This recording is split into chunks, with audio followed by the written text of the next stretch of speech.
Welcome to हिरानसा classes. आज हम बहुत ही महत्वपूर्ण टॉपिक शब्द शक्ति के बारे में पढ़ेंगे।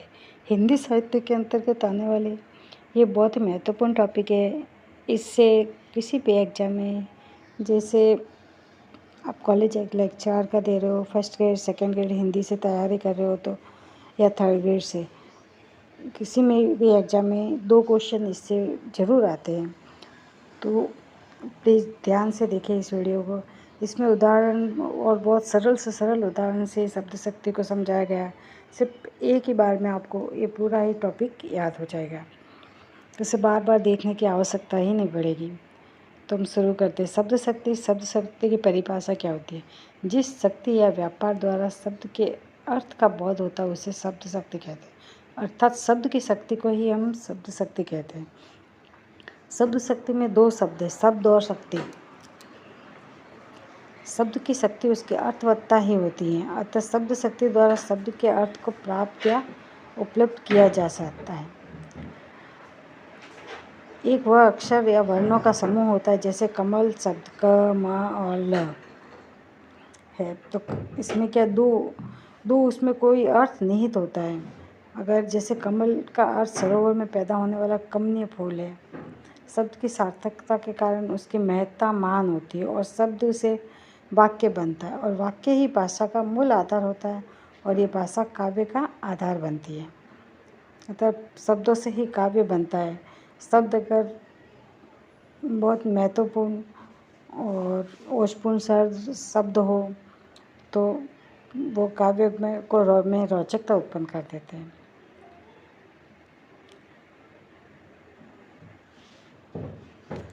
इस प्रकार काव्य के लिए शब्द अत्यंत महत्वपूर्ण है और उसकी शक्ति का बोध कराने वाली शब्द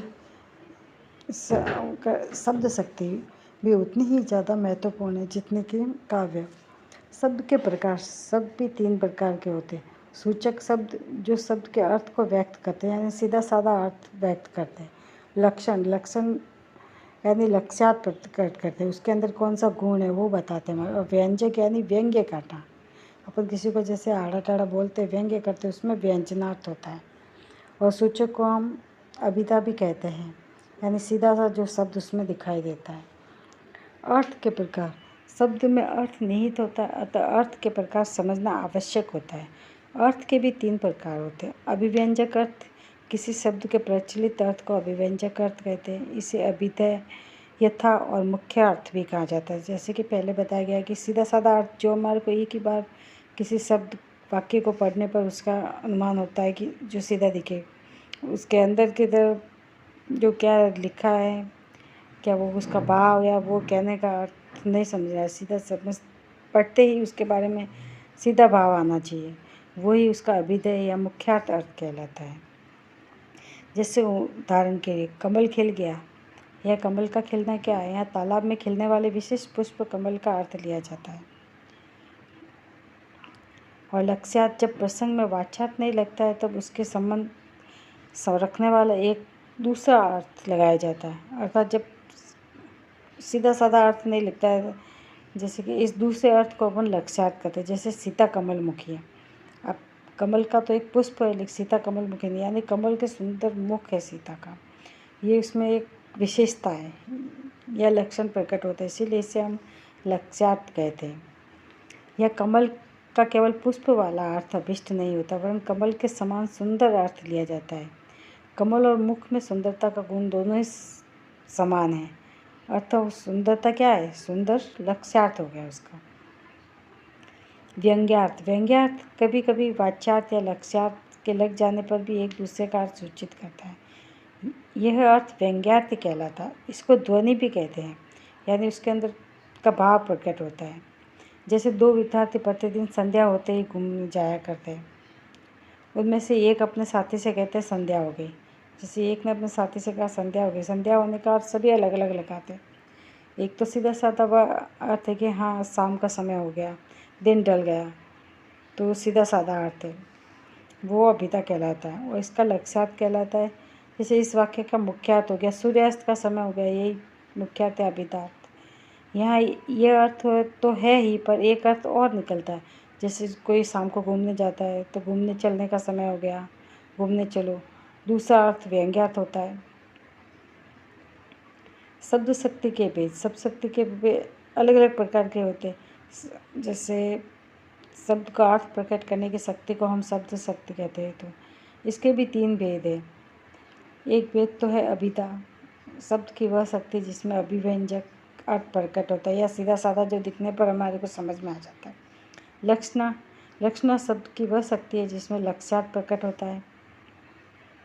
इसी तरह व्यंजना, व्यंजना वह शक्ति है जिसमें व्यंग्यार्थ प्रकट होता है, यानी व्यंग्य दिया जाता है, उसके बारे में क्या बात कही जाती है उसका सार बताया जाता है। अभिधा, अभिधा के बारे में समझते हैं। शब्द का वाच्यार्थ का बोध कराने वाली अभिधा कहलाती है, यानी जैसे उसको पढ़ने पर जो बोध होता है, इसका अर्थ हमारे को समझ में आता है, वही अभिधा कहलाती है। वाचक शब्द के प्रकार, जैसे कि रूट, वह शब्द जिसकी उत्पत्ति नहीं होती है, और यदि होती है तो शब्द का अर्थ व्युत्पत्ति जन्य अर्थ से भी भिन्न होता है। जैसे घोड़ा, घड़ा, मुँह, ठंडा, गाय, जल, मंडप आदि ये शब्द ये व्युत्पत्ति जन्य नहीं है। और यौगिक शब्द, वह शब्द जिसकी व्युत्पत्ति होती है और जिसका अर्थ व्युत्पत्ति जन्य अर्थ से भिन्न नहीं होता है। जैसे भला का भलाई हो गया, पानी, पानी गर्जा यानी पानी रखते हैं। दो मुँहा, दो मुँहा, उसके 2 मुँह नहीं होते, लेकिन वो क्या 2 तरह की बातें करता है।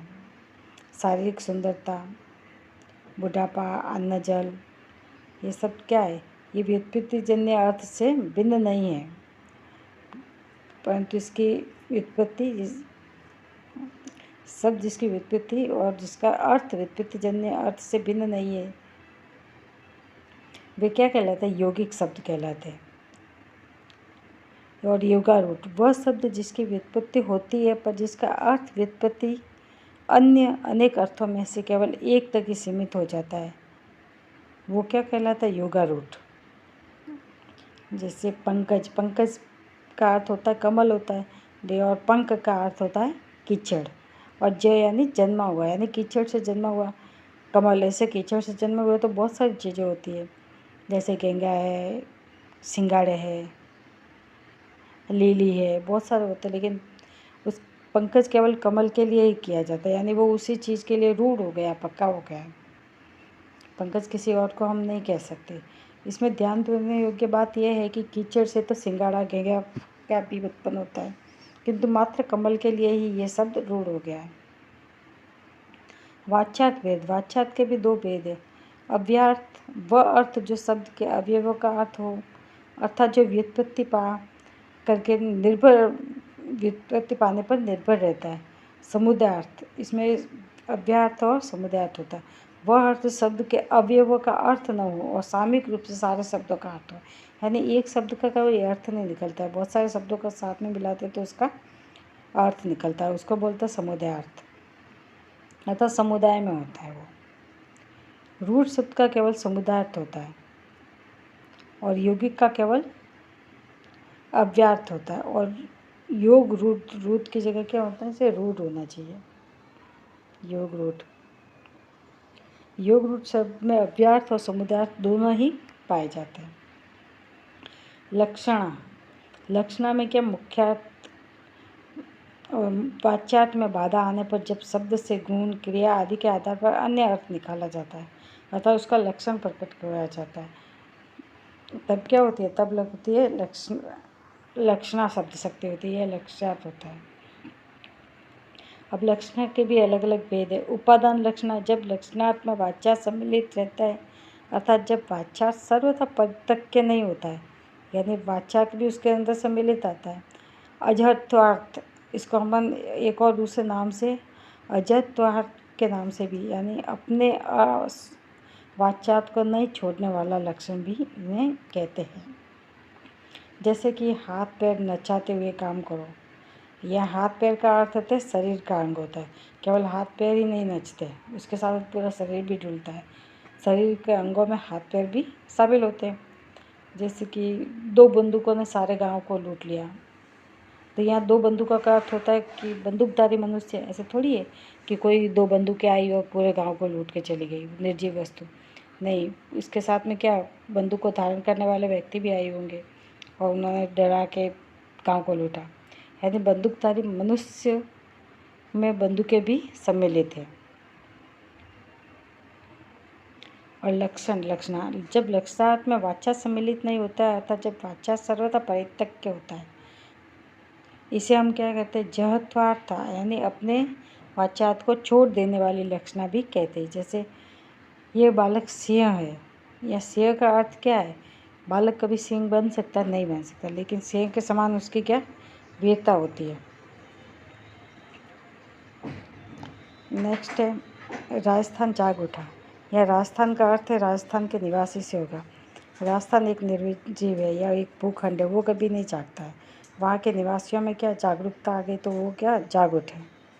दोनों घरों में लड़ाई है, अर्थात यहाँ घरों के अंदर कोई लड़ाई नहीं होती है, ईंट पत्थर कभी नहीं लड़ते, यानी दो घर में रहने वाले व्यक्तियों के बीच में लड़ाई होती है।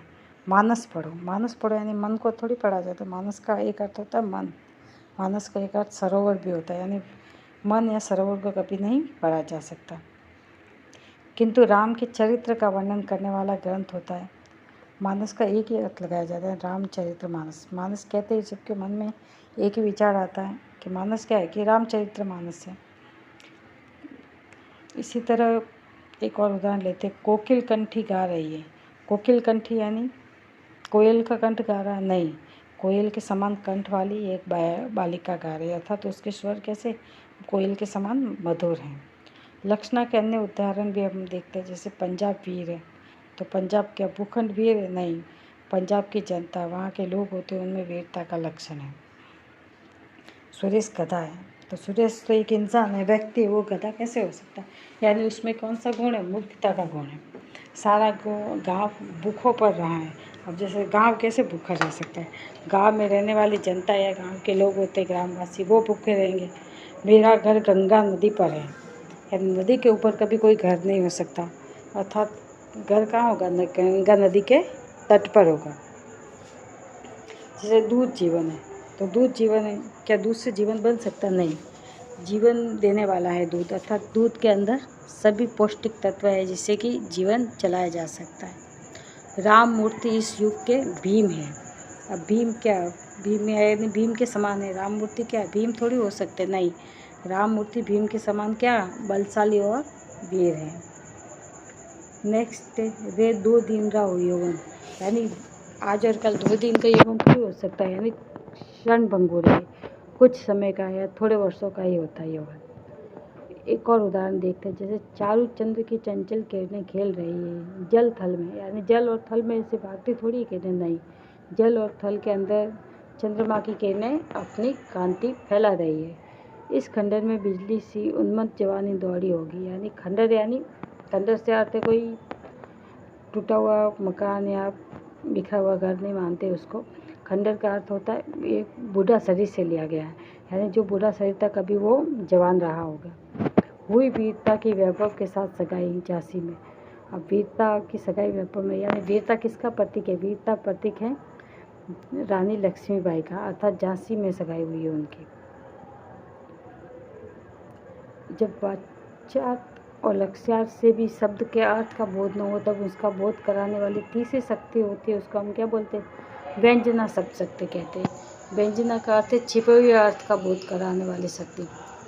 काव्य में निहित या छिपे हुए अर्थ को व्यंजना शक्ति के द्वारा ही हम जानते हैं या जान सकते हैं। जिस प्रकार पके हुए आम की पीताभा यानी पीले रंग की चमक उसमें छिपी हुई मिठास को व्यंजित कर देती है, उसी प्रकार काव्य में प्रयुक्त शब्द का व्यंग्यार्थ सहृदय को स्पष्ट हो जाता है। अर्थात जो शब्दों की लीला के कारण ही हम किसी काव्य को पसंद करते हैं, भले उसमें सार कुछ अच्छा नहीं हो, लेकिन उसके शब्द जो शब्द बहुत अच्छे से लिखे होते हैं, सारित होते हैं, वही शब्दों के कारण हम उस काव्य को पसंद करते हैं। जैसे कि आम को दूर से देखने पे ही पता चल जाता है, कच्चे आम को हम पसंद नहीं करते, और पका हुआ आम होता है तो उसके पीलापन लिए होता है तो खाने की इच्छा हो जाती है।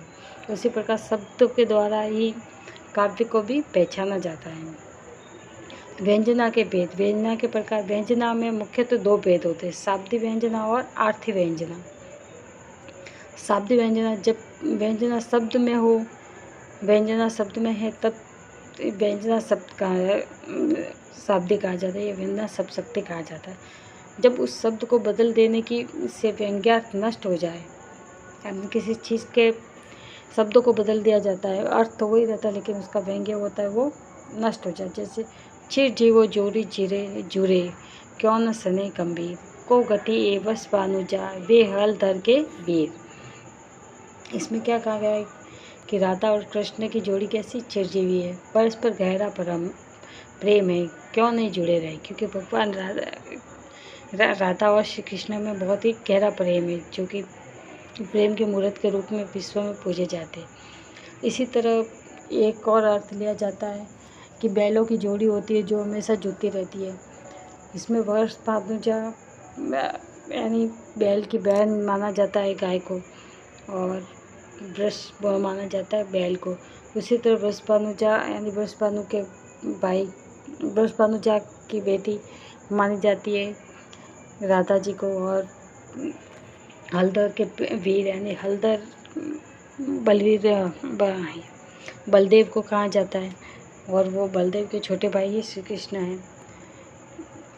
ये वृषभानुजा देखते हैं कि राधा कृष्ण की जोड़ी कैसे चिरजीवी हो, परस्पर गहरा प्रेम क्यों नहीं होता है, दोनों में कौन घट करे, यानी दोनों ही श्रेष्ठ है। ये वृषभानुजा है तो वे हलधर के भाई है। यह वाच्यार्थ है, पर वृषभानुजा और हलधर शब्दों के अनेकार्थ होने के कारण एक दूसरा अर्थ भी ध्वनित होता है। ये वृषभ की अनुजा अर्थात वृषभ की छोटी बहना है तो वे हलधर के क्या भाई हैं, अर्थात उसके भाई कौन, बैल होगा। ये विनोदात्मक दूसरा अर्थ यानी व्यंग्य से पता चला है। ये कैसा, इसके अंदर छिपा हुआ अर्थ है, इसलिए यहाँ क्या व्यंग्य अर्थ है और सीधा साधा अर्थ नहीं इसमें। यह शाब्दिक व्यंजन है, यानी शब्दों के अंदर ही व्यंग्य दिया हुआ है, क्योंकि वृषभानुजा और हलधर के स्थान पर वृषभानु सुता और बलराम रख दिया जाए तो इसका ये जो शब्दों का जादू है वो नष्ट हो जाता है, उक्त व्यंग्यार्थ ही नष्ट हो जाएगा। शाब्दिक व्यंजना में शब्द दो अर्थों वाला हो जाता है, एक अर्थ वाच्यार्थ होता है, दूसरा व्यंग्यार्थ होता है, अर्थात इन शब्द या वाक्य को पढ़ने में वो मज़ा नहीं आएगा जो कि इसमें होता है। आर्थी व्यंजना जब व्यंजना अर्थ में हो, अर्थात जब शब्द के बदल देने पर भी व्यंग्यार्थ निकलता हो, जैसे संध्या हो गई तो इसका अर्थ क्या, शाम का समय हो गया, सूर्यास्त हो गया। यह वाच्यार्थ है, सूर्यास्त का समय हो गया, किंतु यहाँ पर व्यंग्यार्थ हो सब अलग अलग लगाते हैं। कोई किसी के जैसे घूमने चलने का समय हो गया है, किसी के घर चलने का दफ्तर से समय हो गया है। जैसे अध्यापक से ऐसा पढ़ा है कि लड़का सर्वथा सुधर गया, इसमें एक सीधा साधा अर्थ ये भी होता है कि अध्यापक ने बहुत अच्छे से पढ़ाया तो लड़का सुधर गया। और दूसरा इसमें वाच्यार्थ है, व्यंग्यार्थ हो गया,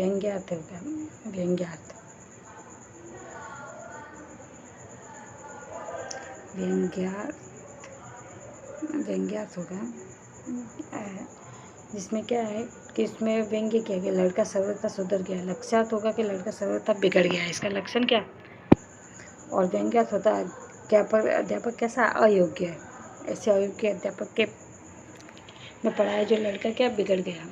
और दूसरा उदाहरण एक और देखते हैं, रजनीगंधा खिल गया, या वाच्यार्थ होगा रजनीगंधा के पौधे में फूल खिल गए, अर्थात व्यंग्यार्थ होगा आधी रात हो गई। रजनीगंधा कब खिलता है, रजनीगंधा के फूल हमेशा आधी रात को ही खिलते हैं, क्योंकि रजनीगंधा आधी रात को पूरी तरह से खिल गया, अर्थात उससे एक लक्षण प्रकट होता है कि अब जैसे रजनीगंधा के फूल खिले हुए दिखे तो कि आधी रात हो गई है। दूसरा व्यंग्यार्थ होगा बाघ निकलने का समय हो गया, अर्थात चोर होते जो क्या आधी रात होते क्या बाघ निकलते हैं। नोट, व्यंग्यार्थ का ज्ञान प्रसंग से ही होता है। प्रथम उदाहरण के प्रसंग के अनेक अर्थ हो सकते हैं, जैसे घूमने जाने का समय हो गया, संध्या वंदन करने का समय हो गया, घर चलने का समय हो गया, पाठ बंद करने का समय हो गया, सिनेमा चलने का समय हो गया इत्यादि, यानी सभी अलग अलग अपने अपने काम के अनुसार उसका अर्थ लगाते हैं। लक्ष्यार्थ और व्यंग्यार्थ में भी अंतर है। मुख्यार्थ या वाच्यार्थ न लगने पर जो दूसरा अर्थ लगाया जाता है उसको हम क्या बोलते हैं, लक्ष्यार्थ कहते हैं। लक्ष्यार्थ के लग जाने पर जो, यदि वाच्यार्थ न लगे तो लक्ष्यार्थ के लग जाने पर, अर्थात वाच्यार्थ या लक्ष्यार्थ में से एक के लग जाने पर दूसरा अर्थ निकले, वहाँ क्या होता है, वहाँ व्यंग्यार्थ होता है। तो क्लास कैसी लगी, अगर अच्छी लगी तो प्लीज़ लाइक शेयर करें और जिसके लिए उपयोगी है उनको ज़रूर शेयर करें, सब्सक्राइब करें और अगला टॉपिक क्या होना चाहिए जो उसके कमेंट्स करके प्लीज़ बताएं। Thanks for watching.